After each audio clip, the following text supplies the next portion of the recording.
Hey, this is Matthew Harvey with the 12 o'clock siren, recording at the 903 Broadband Studios on the Cowboy Corner on the southeast side of the downtown Leonard Square. On my left hand is James, just back from Alaska. Hartley. Hello, everyone. It's true. Just got back from Alaska. I'm sure some of you followed my adventures on Facebook of a southerner in the Great White North. Yep. It's cold. It's cold. On my left is Jason. Got his feelings hurt because I don't have a nickname for him, Fuller. That's all right. That's all right. I'm just glad we got our center back. Yeah. Yeah. Got the 6 o'clock position here. He's in short sleeves. I am. Feel nice. I acclimated, you know. It's not negative 15. That's true. It's true. I think I told Justin when I called in on the podcast last week that it was negative 28 when we landed. Got up there, saw a Boyer. It was crazy. It was a random sighting. 2 doors down in the barracks, and did some weather forecasting, and then got back home as quick as possible. Cool. Welcome back. Thanks. We're glad to have you. What back. do you call a gangster snowman? What's that? Froze tea. Okay. All right. That one's all right. So yeah. Well, right. who else do we have here? We have a very right, special guest today. We have a former Leonard High School graduate, former business owner here in Leonard, Texas. His Leonard History Extraordinaire, if I may say. Member of the Church of Christ, Mr. Eddie Sudderth. Hello, everybody. Thanks for coming on, Mr. Sudderth. We appreciate your time for sure. Thank you for your You're time. welcome. Thanks for coming in. You might recognize that last name, Sudderth. There's your one name or is two kind around of here. a staple in this town and has been for a long time. Would you mind sharing some of that history and where the name came from? And I know I've seen a lot of old pictures of the square back in the day, and Sudderth is one of those names on the signage you might see around town. So can you give us a little background? Right. The Sudderths came in the Leonard area about 1870, and my great-grandfather, well, great-great-grandfather, settled out around the Grove Hill community. And then as he raised there were 2 boys that he brought with him, Dave and Bill.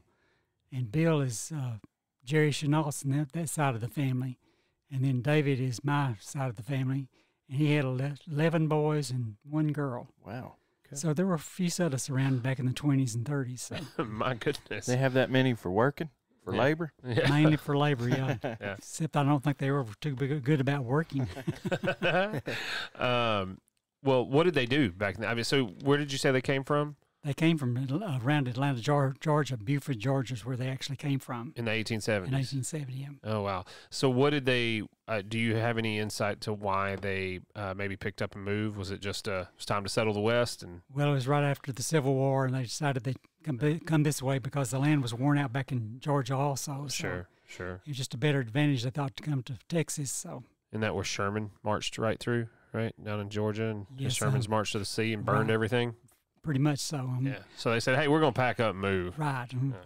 And they went back and brought some more of the family back with them, and on the second trip. And as one of the slaves had been freed, and he told him, he said, can I go to Texas with y'all? And they said, well, you're a free man. You can do what you want to, Yeah. And he said, well, y'all are the only family I've got. I said, if it's all right, I said, I'd like to go to Texas. So they loaded him in the wagon and brought him to Texas with him. He died here in Leonard. Oh, wow. And he's buried out in the Grove Hill Cemetery, one of the first black people ever buried in the white cemetery. So That is an awesome story. But, What was his name? his name was Jack, and he took the last name of Sudderth, Jack Sudderth. Okay. Mhm. Wow. I would have never thought of pretty Fannin amazing. County to be the most progressive thing, Say that again on the cemetery. Where is that cemetery? It's the Grove Hill Cemetery out off of 1553 out to. next to Amber's house. Okay. Yeah. Oh, Yeah, wow. they put up a Gotcha. marker several years ago, and it had Jack Sudderth, beloved slave of Abraham Sudderth, and somebody has gone out with a hammer and beat out the word slave. And they don't even know the story. They didn't even know the story, no. Wow. Yeah. I mean, there's no doubt that, slavery was a shameful part of our past, but there's no reason to erase history like that. Sure. He chose to Correct. come with those people because they treated him well, and I'm sure not only was he beloved of them, that he loved them too. Right, it's true. Mhm. Yeah, it's a shame we've gotten there where you can't even say the word now without Exactly. Mhm. the baggage associated with it. So 1870, they come here, they farm. Is that Correct. farm yeah. or ranch or both? Or Well, they just had several farms around in the county, and then David also bought some land up in Oklahoma. oh, And so when each one of the boys married, he'd give them 40 to 50 acres of land and let them start out with that for their house Hear that, Dad? everything. I got married 13 years ago. And, I think they were farming cotton. James, I don't want to do that. I Never don't mind. think yeah, they did cotton. I'm That's assuming it exactly was what cotton. It was, yeah. Prior to combines. Mm-hmm. So And cotton pickers, yeah, absolutely. automatic cotton pickers anyway. Yeah. So land in Oklahoma, what part? Just north of the river? Or? Yeah, kind of in the northwest part of Oklahoma. Oh, okay. Oh, yeah. The pretty part. Yeah. Oh, I don't know about that. Over to around is it Henrietta in Oklahoma? Is that what? That sounds right. Yeah. Yeah. Because there's somewhere in also that a area. Henrietta, Texas, and I don't think they're too far apart. I don't know though. I need to look into that. Henrietta, where Troy Aikman's from? I think so. It's kind of northwest of Gainesville, in that area. Yeah. So, Okay. Gotcha. yeah, like I say, some of the family took that land when Grandpa David died, and they distributed the land out. Well, some of them moved up there, and then some of them moved out around Ranger, Texas, and then the rest of them stayed around in the Leonard area. So, Do you still have family out in the Ranger area?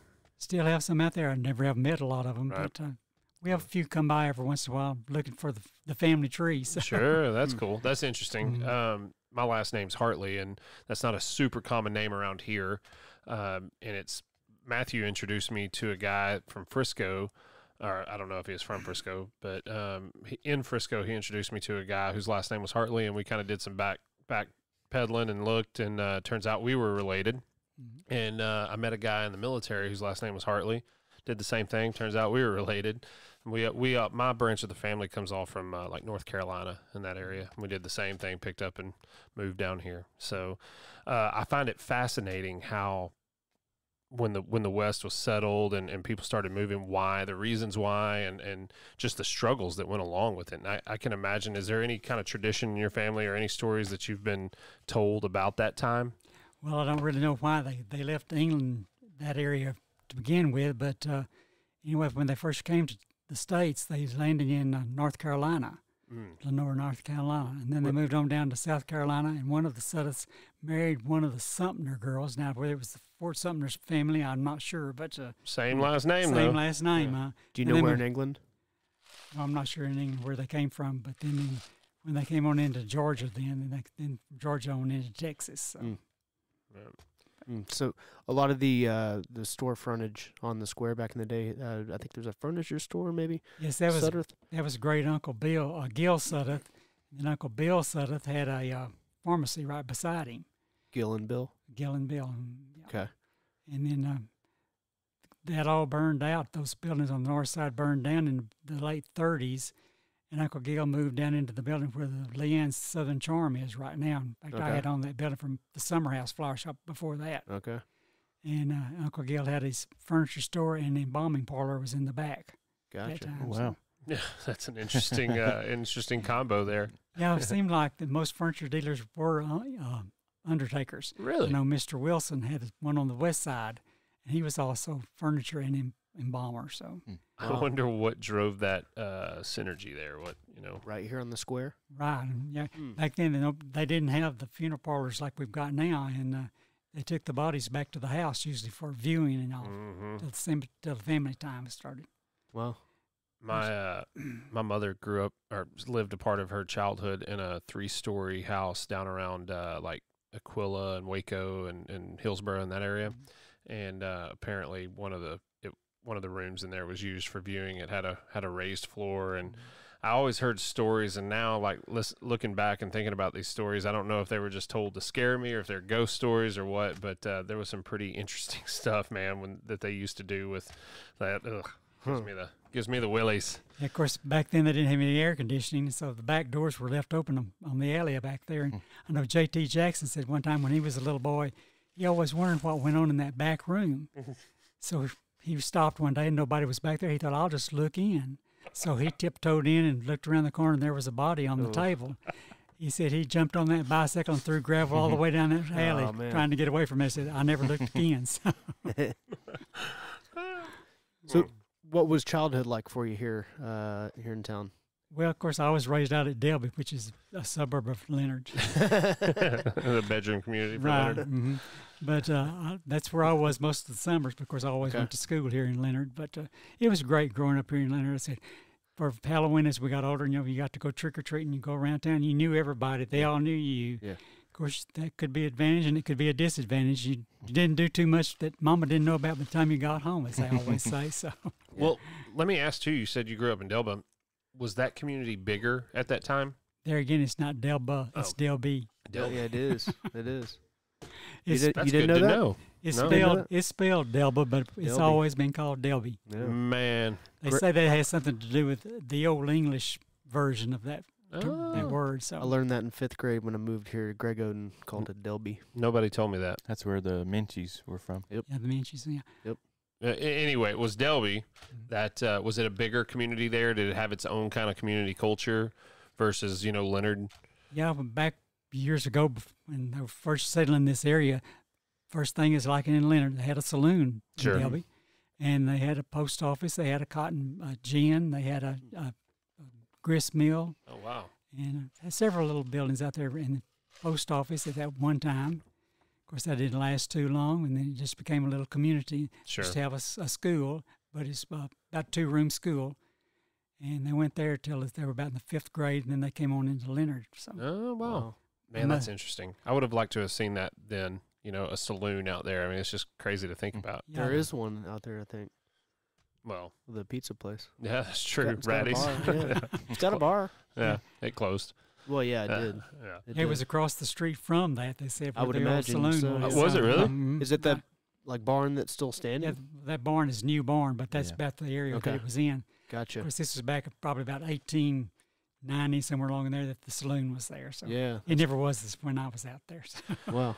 Kind of blows my mind. Like, I can barely get around without GPS on my phone, and some people would just ride their horse, from where at Sherman to Delby and drink at the saloon. And it's like, my gosh, how did you find it? I don't think they're bar crawling like that. No. I'm just saying, as they're passing through to wherever they're yeah. going, how do you know where everybody is? It's amazing. Yeah. That's what I said about the family when they came from Georgia. There were no paved roads coming across Mississippi. No. I look at some The of the Natchez Trace and all that. That was a Right. rough area.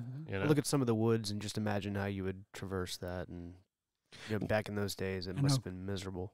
Well, that's what they talked about during the Lee Peacock feud was this wildcat thicket or whatever, bobcat thicket, and it was supposedly really thick, and that's how they eluded capture for so Right. long. Mm. So Yeah, when they were coming across, Abraham and his family, his wife died in Mississippi, and they stopped and buried her along the Mississippi River in some kind of swamp area. Anyway, by the time they went back to try to find the grave, they couldn't find it because the river had changed course, and so they never could identify where her grave was. Oh man, Then after Grandpa Abraham came on to Texas, he later remarried a Nancy Harris, and then they had 3 or 4 more children, which one of them was Aunt Jane Shields, they called her.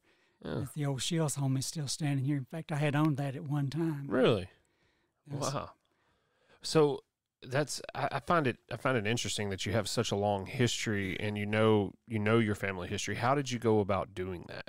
What was? I mean, I'm guessing there's a pretty good oral tradition in your family and passing down those stories. But Right, my dad and granddad and my uncle, his dad's brother, would all get together and they would just tell the old stories, and you'd listen to them halfway with one ear, but then sure.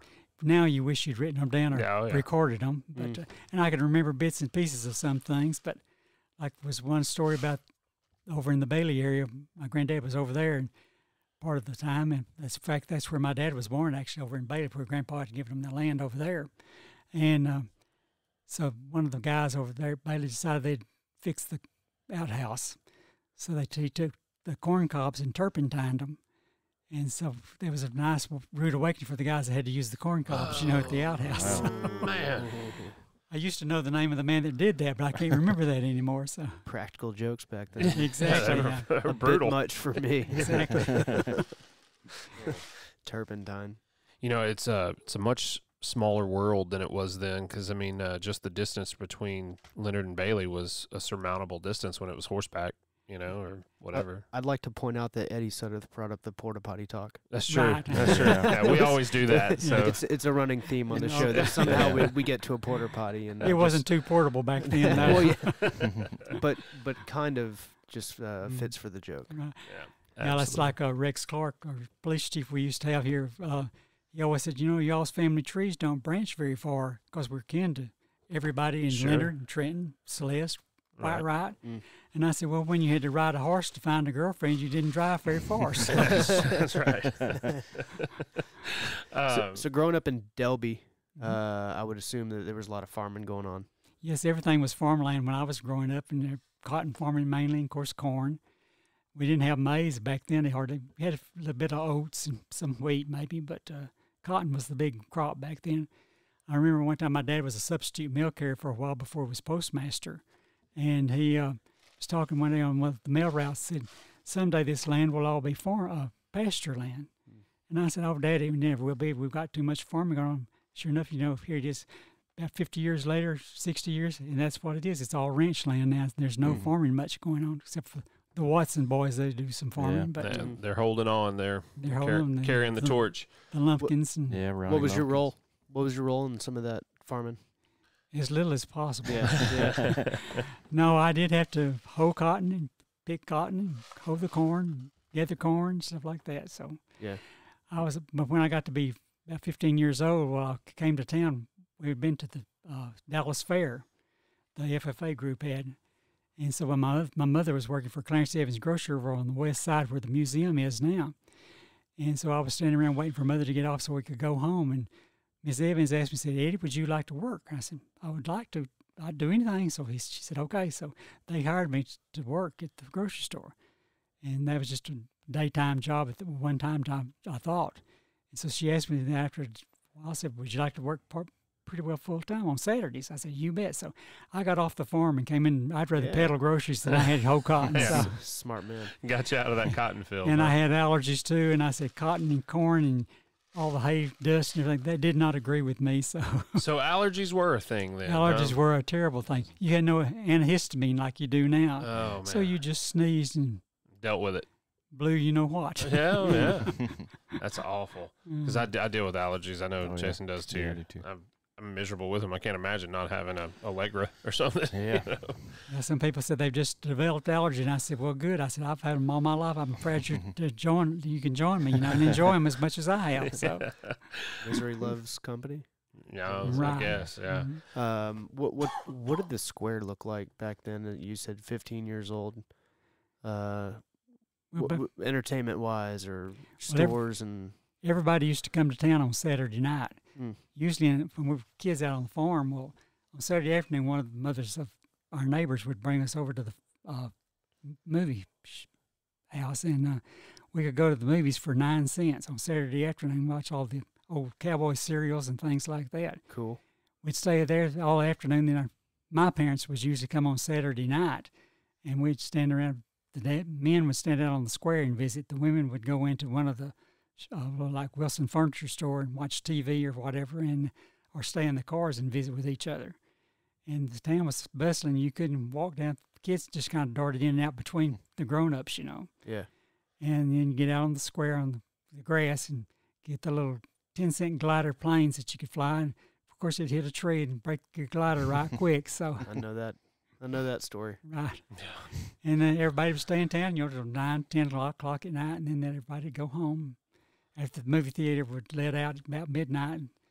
I know back they used to talk about the grocery stores would stay open till midnight because people would come in and buy their week's groceries, and they'd have frozen stuff. Well, they had to stay open to keep so they could pick up their frozen things.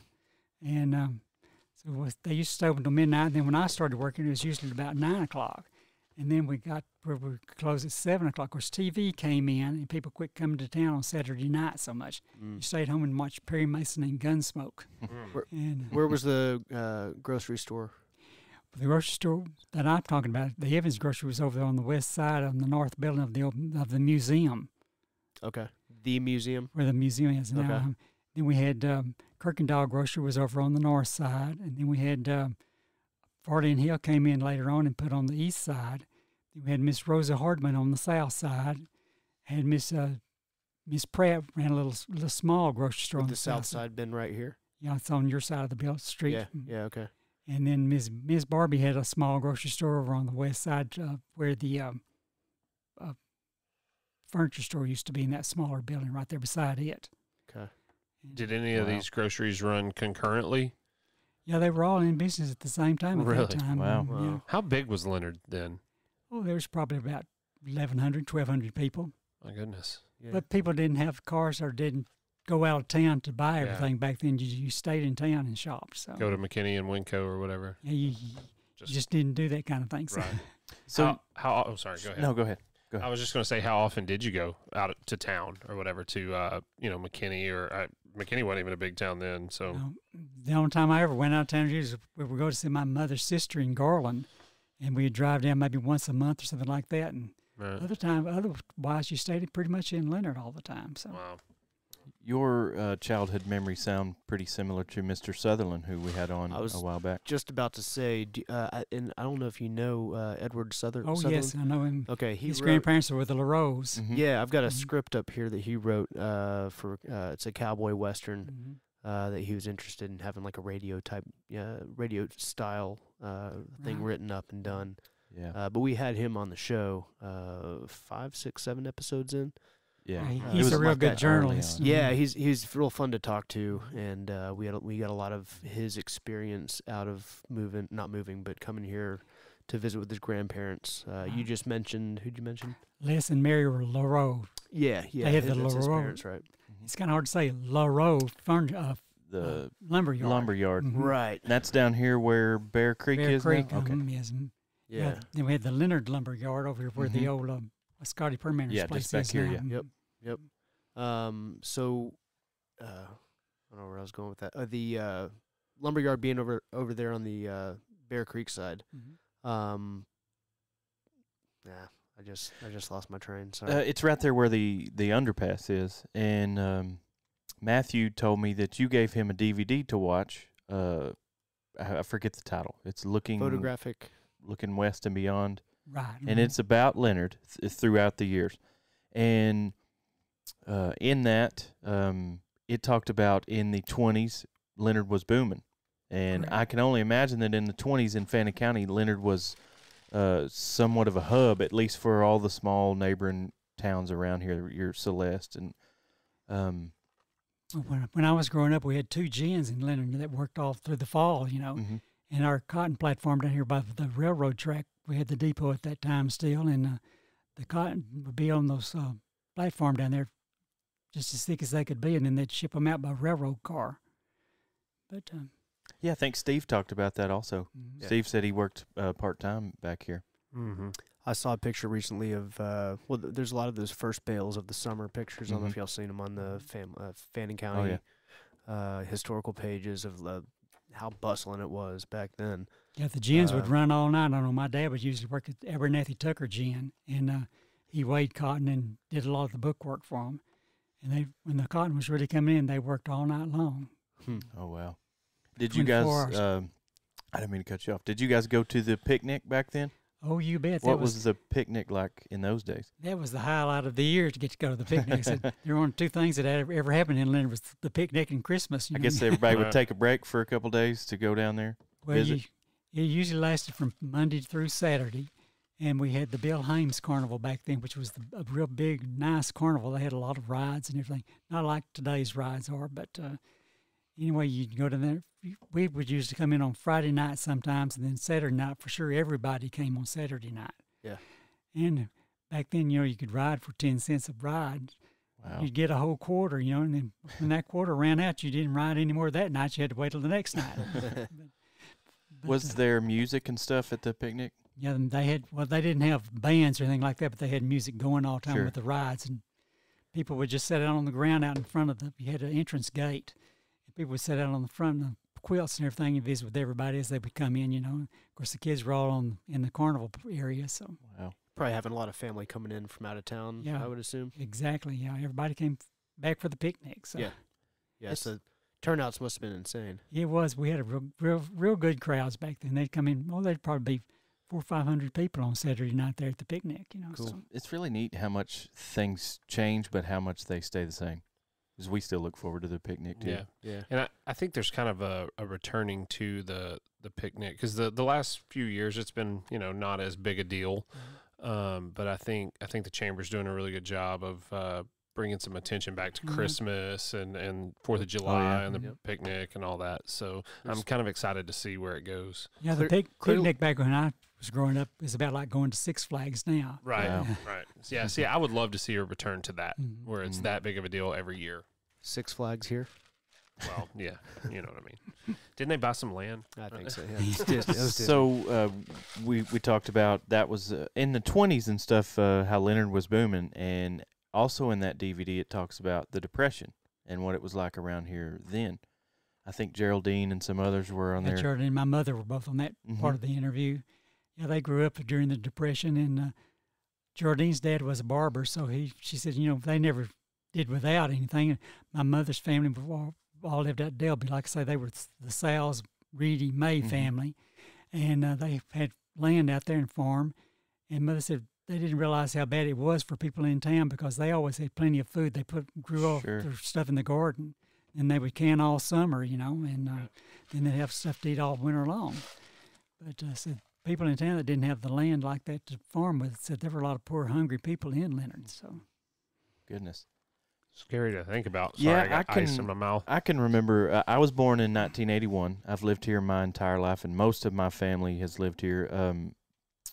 Ed and Ruby Fuller were my great-grandparents, and I would go stay with them when I was a kid, and they had a garden, and they had chickens, and that's what they ate just about every day. And she would talk about the Depression, and they never really adapted back after that. That's just kind of the way they lived from then on. Saving buttons and nails. Oh, yeah, absolutely. Yeah, when we were growing up, we didn't have meat every meal. That's why I'm nearly a vegetarian, I guess you'd say. Mother would kill spring chickens she'd raise. She'd go out and kill a chicken on Sunday, for lunch after church. And then occasionally we'd kill a beef every once in a while, but they were so too valuable, they'd rather raise them to sell, Sure. And take them over to the meat locker. The Trenton locker. Yeah. See? You didn't have deep freezers, so you had to leave the meat up there in your own locker. You had a locker drawer usually. Do you remember this? Yes, and I'd go up there with Mother to get the meat. Right on. We touched on this, and we talked to Hannah Knoll that owns the Blue Bonnet. Her and Ben own Blue Bonnet up there, and we got into some of the history of that. Wow, it's all tying together right now. Yeah. You're the final piece. Yeah. So tell us from your perspective about going up there to either pick up meat or drop off meat or. Well, usually Joe and Thelma Bailey lived down the road from us there, and we were always good friends. In fact, Thelma practically raised me till she had her own child come along. So then my sister was born about the same time Brenda was. So we were all three of us grew up together, you might say. And then our parents, my dad and Joe Bailey we had three Joes out there, Joe Bailey, Joe Combs, and Joe Sudderth. So all three of them had a hay baling business for a while together. And you said Joe Bailey? Joe Bailey, Bailey baling? Bailey baling hay? Yeah, there you go. Right. Sorry. I got Sorry, some dead looks there. I got 3 dead looks. My Lord. But anyway. He's funny most of the time. Yeah. Anyway, Thelma and Mother would get together usually about once or twice, about every 2 weeks, I guess, we'd go up to Trenton to get meat out of the locker up there. Right. Of course, in the wintertime, you killed hogs. Just hang them. We had a smokehouse, and they salted and put the preservative on the meat and, hung out. Cured it. So much of that is lost now. Yeah. I mean, seriously, if we had a second Great Depression right now, there'd be a lot of people in a bind. I can remember the hams hanging from the rafters in the old smokehouse, and the... But it smelled delicious. Yeah, and then you had a big box with the bacon in that, they had salt and everything poured over that. So. And, of course, the meat would turn kind of green as it got closer to summer when it got warmer weather. Sure. You just go out and slice that off and then take it in, fry it up, Yep. I'm hungry, guys. My dad talks about they used to hang... some at their house, and he talks about that slicing the mold off, And my grandmother would make sausage sacks, sew those up, then you stuff the sausage in the sacks. The only thing we never did eat out of the hog, we never did eat the cracklings and chitlins. Oh, really? That. We would give those to people that liked those. But oh, man, I love cracklings. What are the cracklings? Is that like skins? Skin? Okay. Of course, the chitlins are the inside. So what's the difference between, okay. And that's what I'm looking for. We usually kept a big wash pot. They'd put the chitlins and cracklings in that because we didn't eat them, and they'd make lye soap out of them. Mother and Grandma would pour lye in the pot and stir it all up. And that was my job, stirring the lye soap until it hardened. So. Oh, man. Well, I've had both chitlins and cracklins, and I like both of them. Chitlins I could probably do without just for the mental block of it, but the cracklins, me and you had cracklins a few years ago down in Louisiana. I love them.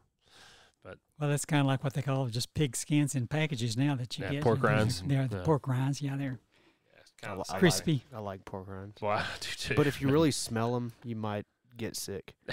Really? I've just smelt them, and sometimes I'm like, you think about what you're eating, you're like, well, those smell it because there's like a rendered smell to it. Oh yeah, you know, you smell the lard. Yeah, Yeah. you smell it, and if you, I mean, depending on maybe the freshness of them. we stopped at some backwater bayou coming from Florida in Louisiana, somewhere in the swamp. I mean, it was a small town. We stopped at some shed, and they had cracklings and boudin. Like a handmade sign or something. Yeah, I about made myself sick. I got as much boudin and cracklings as my wallet would allow. I'd be a vegetarian very quick for sure if that's what I had to eat. So. Oh man, I loved it. It was good. Well, so growing out there with the smokehouse, did y'all pick your own garden? And I Yes. mean, so you talked about canning. Were you involved in that, or was that kind of? Well, my mother and grandmother did most of the canning, Gotcha. but I had to go help pick it up and Sure. pick it out of the garden and bring it up to the house, you know. And Yeah. then you get to go down the cellar and get the jars out of the storm house. And Sure. they'd wash them and scald them and everything. And when you got it all done, you hauled them back down into the cellar to eat that winter. So Life was a lot tougher then. I mean, really, a lot more steps to be made. yeah, there was. You didn't realize it was tough at the time because you were just living it, you know. Yeah. Oh, exactly. Well, you know, now looking back, I got this watch, and it tells me how many steps I make every day, and you got to try to get to 10,000 or try to get to 15,000. Where's that? Richie No, at? everybody's got that. You've got one too. I don't have that. Anyway, but I bet nobody had a. you didn't have to worry about that. You didn't see too many fat men that worked in the fields back then, or women either. So Right. Exactly. So yes, life, while it was just life and nobody thought much about it, comparative to today, it was a lot. What do you think about that looking back? It just just what we've talked about so far. You miss those days? Well, it was fun growing up at the time, you know. I mean, you didn't know any better, so you just. It's your experience, but it's a pretty drastic experience, and Yeah, and I'm not saying anything to your age or anything, but I'm saying you grew up in a completely different age than what we know today, and people interacted differently. And like I say, I liked growing up when I did. But in Yeah. the summertime, of course, like we lived out there 5 miles out in the country, so you couldn't come into town, but like say once a week, usually on Saturdays, and then we stayed in the creek all through the summer. You know, the Wallace boys lived over on the next hill from us, and every day that we could get free from our parents, we'd run to the creek. Nobody came down to check on us. We could have been dead down in the creek, but nobody would know it till they got to missing us that night for supper. You know? Right. I heard a story earlier. We have the 12 o'clock siren here, obviously. I heard a story of a town that had a 6 o'clock bell. Really? Are you familiar with this? No, Nothing. You never heard anything like that? Anyway, he said, about 6 o'clock they'd have a bell or a whistle that would go off in their town for kids to be like, all right, dinner time, Wow, let's that's go cool. home. But they were talking too about how they would, on Saturday, get into their play clothes and see, Mom, I'm out the door, and she didn't care about you until dinner time, and you just showed up, and it was not a big deal, and you just go out and you have fun. Creeks was my thing when I was a kid. Yeah. I think we were probably all pretty much creek kids. Oh, yeah. nowadays too, they tell you can't swim in stagnant water. Well, if we didn't swim in stagnant water, we wouldn't have any water to swim in. What are you gonna drink? Right. That's where the tadpoles are. You got to prove you're a man, right? You just go down there and brush all that stuff back, and then jump in the water. So We like damming up creeks. That was our thing. We were looking for critters. Yeah. Tadpoles and crawdads. Crawfish was and big. Little fish, all that stuff. Yeah, people like to go swimming in the lakes and ponds now, and I said, I never did like to do that. I said, I lived on that mud all my life. I want a concrete bottom in my pool. So. I don't like my feet dangling too far down there, man. So you also, you touched on it earlier, you own the summer house. Correct. For a long time. How did you get into that? Had that for 35 years. I didn't know that. I started in 1975, actually, with a gift shop for my mother and sister to run. Then I was working out of town. And then I decided I'd put in the flower shop, and they said, well, if you're going to do that, you're going to have to quit and run it yourself. So that's when I did that. So, but from 75 till I sold it to Leanne 7 years ago now. So wow. I was in it for 35 years. So what when you were working out of town, what were you doing? Well, I worked for Day Manufacturing in Sherman at that time. Gerald McCord was the boss of that. So I worked for him. And I worked with Glenn Griffith for a while in construction. Had a little setback in the construction business about that time. So then I just went into the flower shop full time then. So. And you ran that for how long, you said? 35 years. Jeez. Do you still help out? still help out. Go over there and make sure they're doing it right. When you going to retire? Retire. Well, my sister says I don't know what the word means, but I've got to have something to do. I go over there and maybe make the deliveries for them, deliver stuff up to the funeral homes when they've got funerals going on, and then I help at the funeral home some. And you were just doing that today, right? Today, right. And, I drive the coach from, we call them the ambulances or the hearse back years ago. Now you have to call them the coach. Oh, gotcha. It's a different time. Different time, yeah. Call them the coach. And speaking of coaches, the old flower van from the summer house. The green and white one? Yep. Oh, yeah. I need some stories on this. Where's it at right now? I don't know where it wound up. You don't know? No, I bought it from Howard Oder, a friend of mine. His wife was Patricia Ayers, her mother grew up here in Leonard. Okay. Patricia did too. And our families were always friends and went to church together. And anyway, Patricia's husband, Howard, was a banker in Highland Park. And so he found me this van when I was looking for one, and it had been a cigarette van. And so he got it, helped me buy. Explain that for us real quick. Well, they delivered pack cartons of cigarette, and they just had a route that this. So it wasn't just a clever name. Yeah, wow, it really was different time. It was a different time. Yeah, they just filled up the van with cartons of cigarettes and delivered to the stores that bought them. So elementary school and wherever. Yeah, right. But anyway, I kept that van. That was a good old van. It had several miles on it when I bought it. It had a lot more miles on it when I got rid of it. What'd you do with it? I sold it to, I think Lynn Pemberton bought that. He was going to make a camper out of it, but I don't know if he ever got around to doing that with it or not. But I'd have to check up on that. Yeah, we're going to have to find that van. Yeah. Make it to 12 He could probably tell you where it went to. But a friend of the show had a question about the van. There was like a circular portion of it that was kind of made for a name or something like that, maybe? Yeah, I think it had a white background, and it had a black painting on it originally, and it was a man in a top hat. It's called the top hat van or something like that. Okay. It had a little man with a top hat and a cigarette holder sticking out. Wow. So. That makes sense then. I forgot all about that van until you brought it up. I remember, like I said, I've lived here my whole life, and so at school, at funerals, I've seen Eddie delivering flowers. You've delivered some flowers for me before. Absolutely. Right. Yeah. So I forgot all about that green and white van. Yeah, when I traded it off, remember Jamie Evans Watson. She said, "Eddie, it's not going to be your flower van anymore if you don't have that green and white van." That's all she remembers.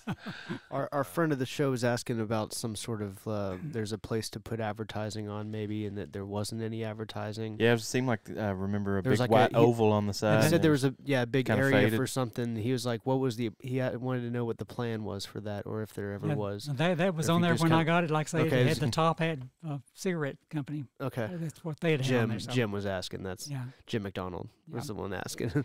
So he was really curious about what happened to the van. That was just an inheritance that I got with the van. So. Yeah. So you would deliver to the funeral home and things like that. What would you do there? Would you just help set up the arrangements and? Yeah, I'd just take them into the funeral chapel, and then they would usually arrange them like they wanted them. Nowadays, I have to help arrange them, even so. You delivered to other funeral homes, I'm guessing, yes. Bonham and stuff like that? Yeah, I used to. Earnhardt Funeral Home, Whitewright had a store there in Trenton, too. So we delivered to Trenton, Whitewright, Wolf City, Bonham. Wow. Greenville, I've even gone into McKinney before with delivery. So. And you're helping up at the funeral home now? I'm helping at the funeral home now. You get to work with Charles a lot? I don't get to. I have to. Do you want to tell us about Charles? Yeah. I feel we should have Charles on, let him defend himself. We've got him on our list of people to interview, and maybe you want to just set that up. He's talking about retiring, so we'll really talk about him after he does that. Oh, man. I feel like he was put on this earth to do that. I feel like he was the last man to let you down. So what a lot of people say. Yeah. He is very good at that. There was a man here, Joe Evans. He had a upholstery shop in Leonard years ago, and he said he wouldn't shake hands with Mr. Taylor. Said every time he shook hands, he took his pulse. So. That's good. Well, what else, guys? I had some questions about. We've talked about the racetrack, the dirt track down, outside of town. Right. Can you down expand? close to the Lee graveyard? Yeah. Yeah, I've been out there and kind of walked it recently just because I've seen it from the air. I think Jerry Davis started that.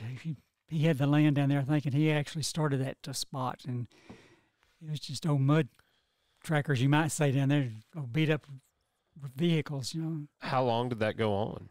Oh, it probably lasted 2 or 3 years. I don't remember if it lasted too awfully long, but We need to bring that back. I may or may not have a little more insight on that. I think Dad put some feelers out, and Rick Smith, if you know Rick Smith, he says that he remembers that, and he may have been on it. We may can find out some more details about it. But we've heard that Poop and some of those guys were out there. Right. Obviously, he was a gearhead, and it's neat. We're wanting to dig up more on that if we can. yeah, they started a car club, you know, called the Stalkers. Stalkers. Mhm. Yeah.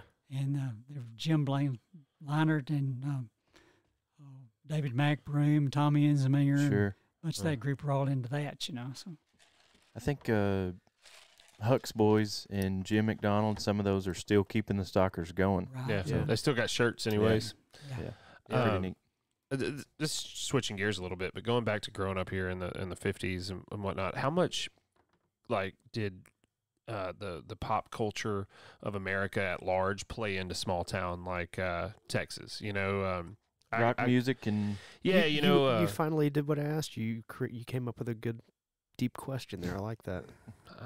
You we're did gonna some have good words research. after this. That's a good one. Yeah, well, but like you think of like the movie like the Grease or the Outsiders and all that, and you see I read some of James Lee Burke, and he writes about that time frame and stuff, and specifically about living in a small town in Texas and kind of emulating the culture at large. Did any of that take place here? You know, the pointy boots and the rolled up jeans and all that. But everybody just had old work boots usually back then, and Right. you didn't roll up your jeans; you just drug them out on the ground. But, unless you were short like me, then you had to roll them up. So, Sure. but no, really, you listen to the radio back when I was growing up in the late 40s, early 50s. That's all we had. Sure. We didn't have our first TV till 1954. Right. so radio shows and things Yeah. were big. Yeah, you listened to the Lone Ranger and Baby Snooks and Fibber McGee and Molly and those sort of radio shows. Not a lot of Buddy Holly and Richie Valens and No, So no, pop culture was filtering in through the movie theater, probably. Yeah, That's where you would get any sort of exposure to. right. And then, of course, back then, everybody around here listened to the Grand Ole Opry on Saturday nights if they could get that in. You know, that was the thing to listen to, I think. Sure. Sure. Your family got a TV in '54. In 54. And how common were TV sets in this part? Oh, in 1954. In '54, yeah. 54, they were beginning to get, quite a few around town. Yeah. But I know the Baileys had one of the first ones they got theirs about 1951 or 52, I guess. They had a 10-inch screen on it. Mm. Well, we'd go down on Saturday nights and watch TV down there. And in the summertime, you turn the TV to the front porch. They had a big front porch across the house. And you sit on the front porch and watch the TV that way. Wow. Now, is a TV something the kids are figuring out quicker than the adults? Yeah. More interest. Yeah, no, that makes sense. Right? Yeah. Are you guys, hogging it all, or are they No. like, hey, kids, get out of here so we can watch? The parents had control of the Yeah. channel changers. Yeah. And nothing was remote either. You had to get up Right. and walk to the TV and change it. Still getting them steps. I'll get up and change it. Yeah, of course, I Love Lucy was coming on, and Boston Blackie, and Inner Sanctum, and things like that. Studio One. What was your favorite that time? Well, I Love Lucy. Everybody loved that. So. Sure. Yeah. And then Boston Blackie was a detective series. You always liked that. And on Sunday afternoons, you had Super Circus coming on. And they had it was just like a viewing a circus. They'd have Right. different acts and everything. Huh. So. Were there? When did cartoons start taking? Did they had like Steamboat Willie and all that? They had cartoons. Yeah, Felix the Cat was one of the big cartoons back then. Brownie the Bear, and but they all look like creatures nowadays. I don't know what they look like anymore. So. Yeah. No, cartoons now are weird. Yeah. I'm not a big fan. Yeah, to be the honest. Pokemon and all this kind of Yeah. stuff. Not a They fan. don't No, look I like re- anything. So. No. I remember Popeye and Woody Woodpecker and all Yeah. those. Yeah, Those Body were Pop. good. Yeah, the Looney Tunes and Yeah, stuff like Right. Looney that. Tunes were Yeah. great. Timeless. Porky Pig Flintstones. and Bugs Bunny. And Well, you do know it's timeless because I can play it for my kids. And my kids will sit down and watch it. Yeah. So Chuck Jones. That was when you were a young kid. Could you speak to when Leonard became integrated and what that was like? Leonard was kind of late to the party to become integrated, correct? correct. Yes, blacks didn't go to school with us when I graduated in 1960. I was over at East Texas State in 1964 when they first integrated over there. And that's about the time everybody integrated around movie theaters. And was there a big East problem Texas with it here? State being Commerce? yes, Which is now, I think, considered like a historically black university. Like it's largely African American. yeah, of course, you remember the sign hanging over the Greenville Street on Lee Street. Yeah. You know, Yep. got a postcard of that blackest land and the whitest people. Right. You know? Yeah.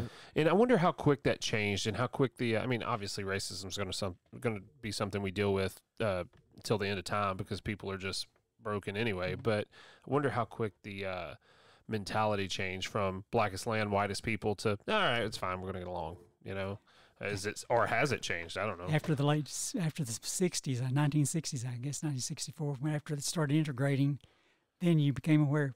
You know, you could get along fine. Sure. We all got along, but we didn't realize that there was any problem before that. The white folks didn't anyway. Sure. But I realize now, watching the movie The Help, Yep.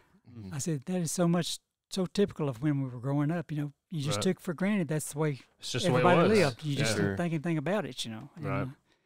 And I said it was pretty hard for the black folks. I can see that now. But Absolutely. But you didn't know any different you know, at the you time. didn't know anything. You thought that's just the way we'd all grown up. And Was there, when Leonard integrated or when East Texas integrated, was there do you remember any problems, or did it go pretty smoothly? it went pretty smoothly, I think, here in Leonard. And then I know the first night that we were going to sit down, the black folks sat up in the balcony at the Texan Theater in Greenville. Sure. And they were going to come down. It was on July the 4th. We'd gone to the lake and got sunburned real good. And now we were going to the movie. And it was, I think it was What a Way to Go with Shirley MacLaine was what was showing. Wow. And we had, we would sit down in our seats, and we knew they were going to be sitting down at the bottom with us now, too. And it was odd to watch. If a black came in and sat down on a row, that row would get up and move. Yeah. But there was nothing said or done, you know, the white just got up and moved. Right. Wow. And then, you know, that didn't last too long. We got used to it and just never thought any more about it. Sure. Sure. I only get up and move now if they're loud or smell bad, you know, people in general. People won't quit talking. I don't want to People sit won't by quit talking. anyone at the movies. I know I it. don't like the popcorn crunching or any of that. I want I to sit as stopped far going from. altogether. I don't like See, people. I like the whole movie experience. I go to maybe 2 a year anymore. Well, me too. I don't go to very many, but I'm thinking about how bad that almost came across. Yeah. So in the DVD about Leonard that I watched, Butch spoke to integration, and he said he had a friend in high school, a black man that played sports, and he was somewhat accepted because he played sports, and he talked about Grill 69, I guess, was the hangout, and he would have to go order at a side window, and he'd have to eat in the car. And then he says a short year later, up 65, I think he said, a year later, there he is inside eating with his friend. And so I'm guessing in a year's time, a lot had changed. Sure. Sure. Right, yeah. I said back then, the black folks, we knew all their parents and everything, and our parents were friends with them, you know. Sure. They had a lot of work for our parents even, so it wasn't hard to really work it in, you know, where we sit at the same table. So what is interesting though is I went to I worked with a couple of people that graduated from Vidor, Texas, which didn't really integrate until the 90s, and they were friends with the first black kid that went to their school, and they're still friends with him, and they joked that they were like, man, we were kind of hoping he was like good at sports or something, you know, and they were like, bless his heart, he just didn't have that was not to be, you know. But it's funny to think that little pockets like that still happened up until pretty recently, you know. How about the churches as far as integration goes? Ideally, they should be the first to integrate, right? Yeah. If they're being good Christians, they should let anybody. Exactly. I know, like I said, we go to the Church of Christ, and the old building down here was 100 years old back in October of 2019. And I know my mother said when she was a little girl, they had a black man that came, but he wouldn't sit in the pew with them. He had a cane-bottom chair that he sat in the back corner. But there was just one person, you know. But he came to church every Sunday. Yeah. And then, nobody made a fuss about it, though. Nobody made a fuss. Well, as it should be. And then I remember as a kid, the people that wanted to be a member of the Church of Christ, they didn't have a baptistry. We did, and they would come to church building, and Right. they would be baptized at our church building. So. Oh, wow. I can remember, like I said, growing up in the 80s, Leonard now is a lot more culturally diverse than it was when I was a kid. Oh, even when I moved here in the mid-90s. Predominantly white when I was a kid. Absolutely. Hey, Absolutely. You know, if you were a Yankee when you moved down here, when I in the 50s, that was pretty bad. Yeah. So. That was the worst, probably. Right. You know? Yeah. As Aunt Pitty Pat said, and going with Yankees in Georgia. So there's a million things we want to get to. We're obviously not going to get to those today, but we'd like to welcome you back some other time, and we can Okay, get into sounds more. good. Absolutely. And this is the part of the show where we ask you 5 random questions, and forgive us for this music. Where were you born? That's a good one. Where were That's a good you one. born? I've got 5 questions to ask tonight, such as, do you ride with your left or right? Or like, do you like to fish or hike? I've got 5 questions to ask tonight. All right. You changed it. You showed me the other one. Oldie but Oh, goodie. I like that one. We've used that one a couple times. We're getting Well- some mileage. Eddie Money for Eddie Sudderth. I thought that made sense. Oh, there you go. I did that. Let us So this is the find part of the some show. appropriate questions This here. is the part of the these show are- where we ask 5 questions randomly pulled out of the jar. And these guys will pull up with one of the questions here soon. Yeah, I got or mine. later. I know you got Yeah, I one. got a couple. They're not. All right. Let's see here. First one. Proudest moment. Proudest moment. What's your proudest moment? You know? Good one. I suppose graduating from high school was a pretty big deal. That was for me, too. I understand. Were there a lot of dropouts, I guess, back then? You would just go to work instead? It didn't seem all that important? We didn't have too many dropouts in our class. Of course, our class, like I say, shrunk through the years because our parents moved off to bigger cities and all. But we had 22 in our class that graduated, and there were probably 4 or 5 through the high school years that didn't finish. Wow. But You said East Texas. Did you graduate college? yes, Would you- 1965. Okay, what'd you graduate with? Bachelor of Business Administration and double minor in Economics and Finance. All I righty. didn't get to that earlier. I got it. Question number 2 for you, Eddie. What was something that you used to think was cool, but that you don't think is that cool anymore? Yeah. Having a new car. There you go. I can understand that. And the payment that it associates with. Yeah, I'm coming up on. I gotta do something with my truck, and I'm not looking forward to that payment. I had a friend, Miss Jack White, she said one time, she said, Eddie, there'll be a time when you don't care anything about having a new car. I said, oh, Lucille, I'll always want a new car. Well, I haven't had a new car since 1973. And the black and white Pontiac that I've got sitting down there in my garage, it's a Grand Prix. That was the last new car I bought, and I left the power seats off of it to keep it under $5,000. Oh, nice. All right. Go ahead. My turn. Yep. What would your last meal be? Red beans, potatoes, and cornbread. Yeah, That's a beans good, and strong cornbread. Good one. Southern. That's a good one. It's a quick Alright. answer too. Yeah, that's good. He knew. All righty. Question number It's about 4. dinner time. If there was an Olympic sport for everyday activities, what would your activity be? Like, what would you be good at? Mine would be like what would you have scrambling eggs. Have a Yeah. chance Pretty good in at that. placing in. Walking. Oh yeah, There be you a go. walker. You walk for pleasure. I walk because I have to. It's not really for pleasure, but for your heart, it does do you good. So I think some after you've does. had 5 bypasses, you want to do what you can to keep it going. So, goodness. I think some fellow Leonardites would agree with that, Eddie. mm. You're a good, strong walker. That's it. Go ahead, James. Number All 5. right, number 5. What is a movie that you can quote from start to finish? What's your favorite movie? Gone with the Wind. Oh, There you that's a go. good one. That's back in your folks' stomping grounds, huh? Was that Right. Mr. Sutherland's favorite also? No, Casablanca, I yeah, think, You're was- right. okay. Yeah, Yeah. you're right. No, which is also Yeah, get you the two guys, confused. a lot of your answers and your stories parallel Yeah. each other. He's about my age, so Yeah. Yeah, that's Yep. kind of cool. yeah. Um, so Gone with the Wind. Though I'm pretty good Gone with the Wind collector. I've got plates, and I have a Christmas tree that I have Gone with the Wind ornaments on it, and Cool. Yeah, it's just always been one of my favorite movies. True fan. yep, it's a good one. Um, First cuss word on TV. Oh, really? Really? Yep, my dear, I don't give a damn. Oh, First, wow. that's in a movie, Yep, that was in a movie. That's right. 1939. Yep. So That's really neat. it's all been downhill since Yeah. then. Yep. So when I asked you to do this interview, we were at the Church of Christ, and you gave me a tour. You want to talk about that? You want to talk about the new facilities you guys have? Okay. Everybody's invited to come visit with us, and you see, we'll show them to you firsthand. Sure. Yeah, we were real proud of it. I said, there again, I don't like change. I like the old building. I said, that's where all my history was. I was baptized there. My mother and daddy were both, their funerals were there. My grandparents' funerals were there. And I said, that's just been a part of my life. And my sister and brother-in-law were married there. And I hated to give it up, but I said, the new building is so nice, and especially our kitchen facilities and the fellowship hall. It's we can get around without stepping on each other now. Yeah. The building was built to hold about 300. They spaced the seats so that it would just hold about 210, I think it is right now.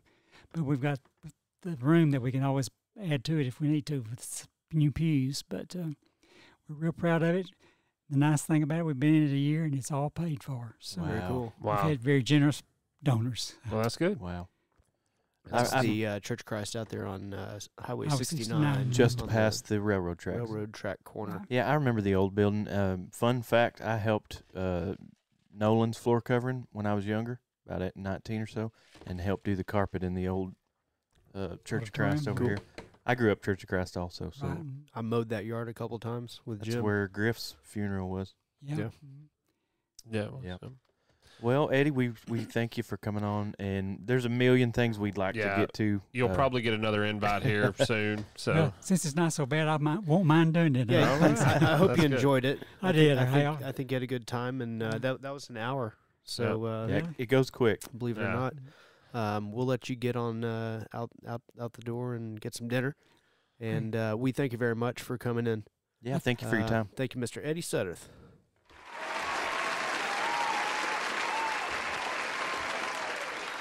Thank y'all.